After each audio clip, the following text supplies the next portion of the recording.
All right, good morning, y'all. Regime watchers here.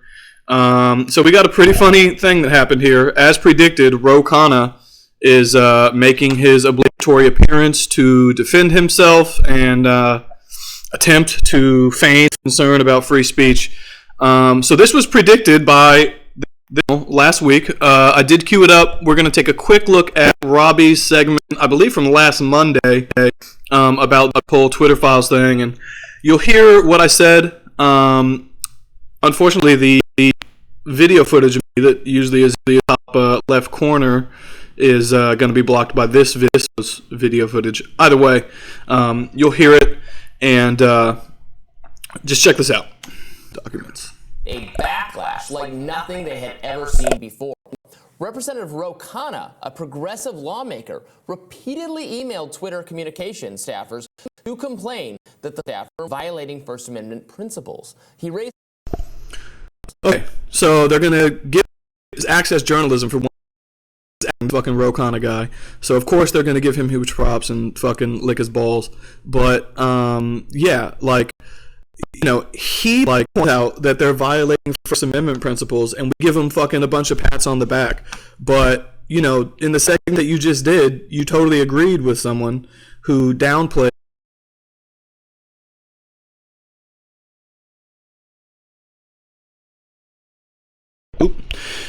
We kind of get into like a different avenue there regarding just the contradictory takes on the Hill. But you could hear, though, the criticism. Aside from some choppiness, you can hear the criticism of access journalism and the fact that they're going to give Khanna the benefit of the doubt to the nth degree because they consistently interview him, and that they were going to have him on here for an interview about this topic. So basically, that's what we've got today. Haven't watched it yet. Let's see what bullshit they've got to say. And let's remember that since last Monday, it's been shown that there's much more afoot. And, you know, Khanna wasn't the only person in the government that was sending messages, because they had a former FBI head lawyer working as one of their head lawyers. And, you know, once you're in a three-letter agency, you don't leave it. So let's see what they've got to say here. This may or may not be the segment of the day. Hopefully there's not some bullshit intro stuff. Khanna has found himself in an unexpected position, front and center in the Twitter files. Emails between... Why is it unexpected? Because no one expected all this internal shit to get out? Like, he wouldn't mind the center of it if he had prevented the story from being from being censored, rather. If he had said, you know, again, people are trying to paint him as some kind of hero in the situation. He did nothing aside from send a few emails expressing concern, and really he's the one who made it clear that this is a First Amendment issue. Even if he just said it's the spirit of it, that's elite speak. That's how people who are part of the elite network talk about things. That's like a mob boss saying, or maybe an underling in the mob who's also a made man of some kind, saying, hey, if we were hypothetically to do a crime like that, you know what I mean? Like, hey, that would violate the spirit of the law if we whacked Johnny Tulips. So we shouldn't do that. What he's really saying is, we're about to whack Johnny Tulips. Watch out, Johnny Tulips. Congressman and Twitter executive Vijay Gad were featured in the first round of the Twitter files that were obtained by Matt Taibbi. In the emails, Congressman Khanna raised First Amendment concerns about Twitter's censorship of the New York Post and the Hunter Biden laptop story, and he has emerged from the whole Twitter files saga as something of a folk hero for standing up for free speech, even though... As I said, they're trying to make him some kind of a folk hero. I said hero, she said folk hero. Remember, Batya is the one last week who said there's no First Amendment issue here. She was fucking chuckling about it. She thought it was super funny. Now she's kind of like tepidly doing this thing. She looks like a fucking battered wife. She's just like not able to deal with objective reality without fucking filtering it through some sort of ideology or filter. It's fucking gross. It was his side that was benefiting from the censorship. He joins us now to discuss. Welcome, Congressman.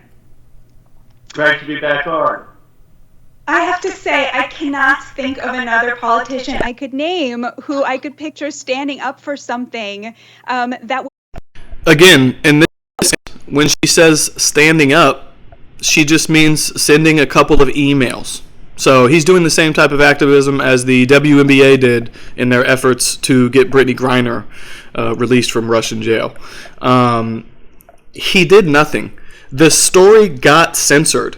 So him expressing some, concern about the First Amendment and then allowing the story to be published regardless. I say allowing as if he was making the final decision, but not outright saying, no, don't censor the story, makes him not a hero in the situation. So Ro Khanna did precisely nothing to prevent the censorship of the Hunter Biden laptop story by Twitter. Hurt their side. Walk us through what made you do that. It could hurt their side. What is this bitch talking about? What is this bitch talking about? He didn't do anything. Did he talk about it publicly at the time? We're here 2 years later, and he's only talking about it because someone spent $40-something billion to buy the company and essentially buy the rights to the messages that he was sending. So what the fuck is this person talking about? This is crazy, crazy propaganda from the Hill. Insane levels of propaganda. I don't like to use, clinical shit like gaslighting, but holy shit. Talk about gaslighting. This lady is trying to convince us that this dude privately exchanging messages with Vijaya Gade, preventing her from taking the course of action she would eventually take, rises to the status of a folk hero. I appreciate that. The New York Post had an article about President Biden that I totally disagreed with, but Twitter decided to suspend the article, to take the article down. It decided to suspend people sharing that article. And I just thought that was wrong. Now, Twitter technically is a private. Hey, thank you for coming out and saying that publicly at the time, you fucking piece of shit. They're not bound by the First Amendment, but as a modern public square, they shouldn't be censoring journalists. They shouldn't be censoring newspapers, even newspapers that have a very conservative point of view. These are the eyes of a psychopath. These are the soft eyes of a psychopath. This dude is explaining the reason why the censorship of the story was extremely wrong, and he is taking credit for being a folk hero against that, even though he did no thing. Again, all he did was send a press email. Right, and it goes to the whole perspective that used to be, I think, very more common to progressives than to conservatives, and maybe things have gotten a little bit more confused over the last few years. But, ironclad pro-free speech used to be it was a liberal activist or progressive activist value. It was a democratic value. The American Civil Liberties Union, defending the rights even of horrible people to march in town squares, etc. Against speech codes on college campuses. All of this has been part of the democratic tradition. Did you see standing up for that kind of history? Absolutely. In fact, the two people I quote in my Wall Street Journal op-ed defending free speech are Justice Brennan and John Rawls, hardly conspiracists. These were icons of the liberal movement. And the reality, as you point out, is free speech was critical to the civil rights movement. It was, frankly, racists against civil rights who were suing for defamation. Free speech was critical to the anti-war movements in Vietnam. It was the state that was trying to suppress the protesters. So I view free speech as core to democracy, but also core. Hey, did some send a fucking snail mail letter to the state back in the 60s saying, let these guys protest? And then in the meantime, while the letter was in the mail, that's when all those pictures of like dog attacks and people getting sprayed with hoses are from? Is that what was going on back then? Fucking Christ. What a softball bullshit interview and a preservation of access journalism. Continue, you fucking piece of shit. The progressive movement. It's so nice to hear a progressive taking such a stand on this issue because it's not always the case. I wanted to ask you about something related. He did no such thing. He took no stand. He sent one private message. this, which is that, clearly when it comes to Twitter and the culture of free speech, you see Elon Musk taking this sort of strong position, in ways presenting himself as the avatar of free speech and the public square. But, Elon Musk has never said, I am the avatar of free speech in the public square. That's bullshit that journalists have said. Journalists. People like Batya and Robby. So, I mean, big quotes on journalists. But this is a fucking joke, dude. This is a sad propaganda segment. This is the low point of the Hill's coverage of anything. Potentially even worse than the Fauci interview, which was the impetus for the ouster of Kim Iverson. In a sort of more international perspective, when it comes to China, for example, Elon Musk is so great on free speech. He's bowed to pressure from the CCP to. She's just got this. This is the same segment as last week, essentially, plus Khanna. That's essentially what this is. We could play them side by side. I won't do that because I don't want to extend this too much. But holy shit! And look at this fucking sheepish look on Robbie's face. He looks like He looks like someone who knows that they're being a fucking bullshit. Or data in mainland China, where it's subject to censorship and suppression, and he's also built a showroom for Tesla in the Xinjiang region, which is where the Uyghurs are being. Literally all the same shit she said last week. Like, some of them may be valid criticisms, none of them are relevant to this particular issue related to Twitter and shit. Genocided. I think my question would be, shouldn't we be worried about that? There's a lot of talk now about banning TikTok because of the role that the CCP has played there and sort of exporting this way for them to surveil American citizens. Shouldn't we be worried about Elon Musk's close economic ties to the Chinese Communist Party now that he has sort of control over what at least he sees as the American public square? This will be kind of interesting to see what Khanna says about someone's ties to the Communist Party. I think the fact that she said Communist Party might temper his response, but who knows? He's, as we discovered earlier, he's a bold-faced liar. So these eyes might remain soft, but he's about to deliver some propaganda. We absolutely should be worried about the CCP's control over data. And that's why we need to make sure that TikTok doesn't have any of the data going to CCP. That's why we need to bring production back to the United States, not just Tesla, but a lot of American production, 400 billion trade deficit with China. And you're absolutely right that when companies go there, whether they're tech companies or other American companies, they're subject to Chinese control. Our data can be vulnerable. They're complicit often in a government that has presided over massive human rights abuses with the Uyghurs in Xinjiang. So I share your concerns. I call for an economic patriotism, which is to bring production back to the United States and make things here. When you see, some of these reports about constant conversations that people in the FBI are having with social media companies, we know from lawsuits against Dr. Fauci and other people that there was a lot of conversation from the CDC, from some White House officials. There's a lot of government agencies and comms people, the bureaucracy of the federal government talk in conversation behind closed doors with a lot of these content moderators on social media. And I agree with you. I'm a libertarian. I absolutely believe private companies and they can do they do what they want, and then I get to complain about them, and that's how it works. But there's so much government messaging to these companies, and it's prevent terrorism. Some of these seem more like political conversations in nature. What is your response to how vast the communications are between government agencies and social media companies? All right. Almost an impressive question by Robby. That's his extremely long-winded and pussy-footed, walking on eggshells way of asking Khanna, dude, clearly you guys are still influencing them in these messages.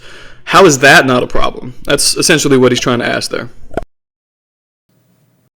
Well, first we need transparency. So we should have all of that come out so we understand exactly what was going on.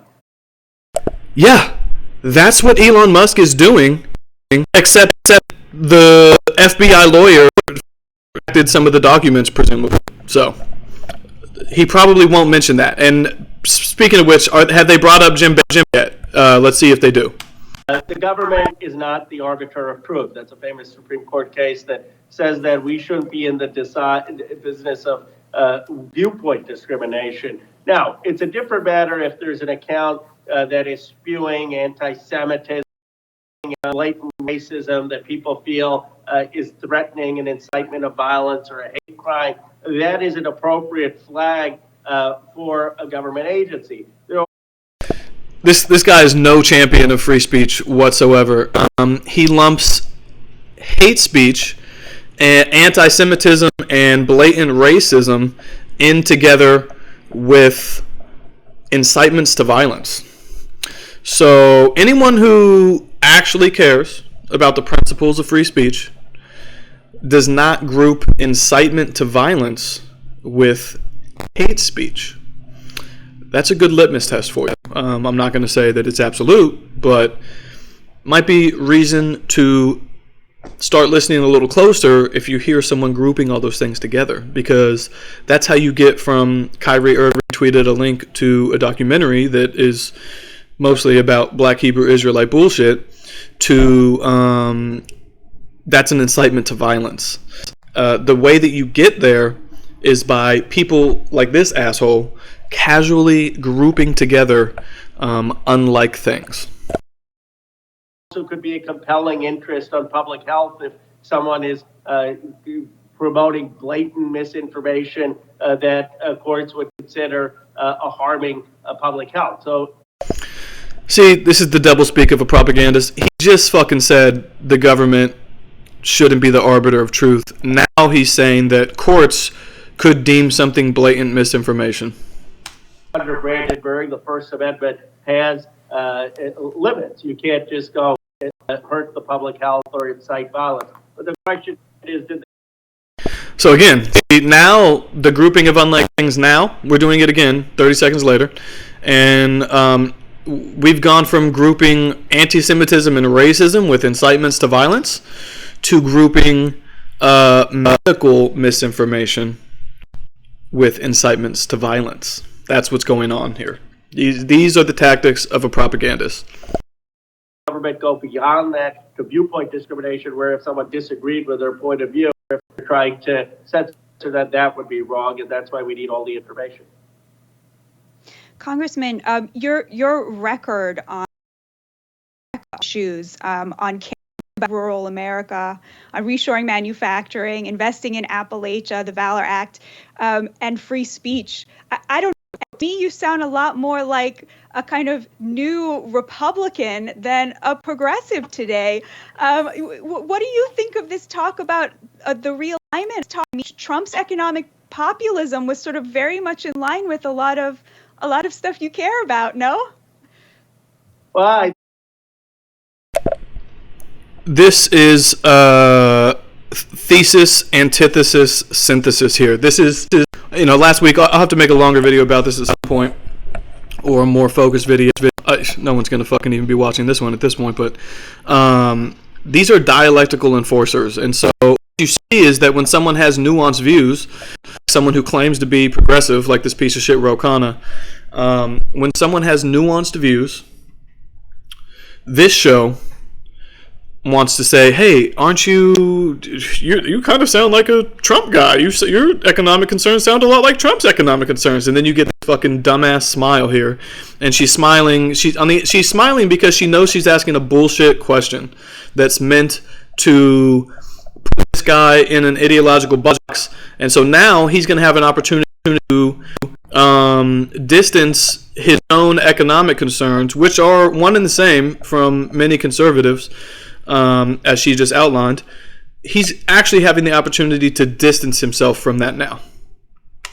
You're omitting all my progressive policies. I'm for Medicare for all. I'm for free public college. I'm for child care, not more than $10 a day. But I call those pro-family patriotic investments. But look, I think that we can bring people together on two core philosophies. One I call economic patriotism. Let's make stuff in America. Let's build our industry again. Let's do it across America.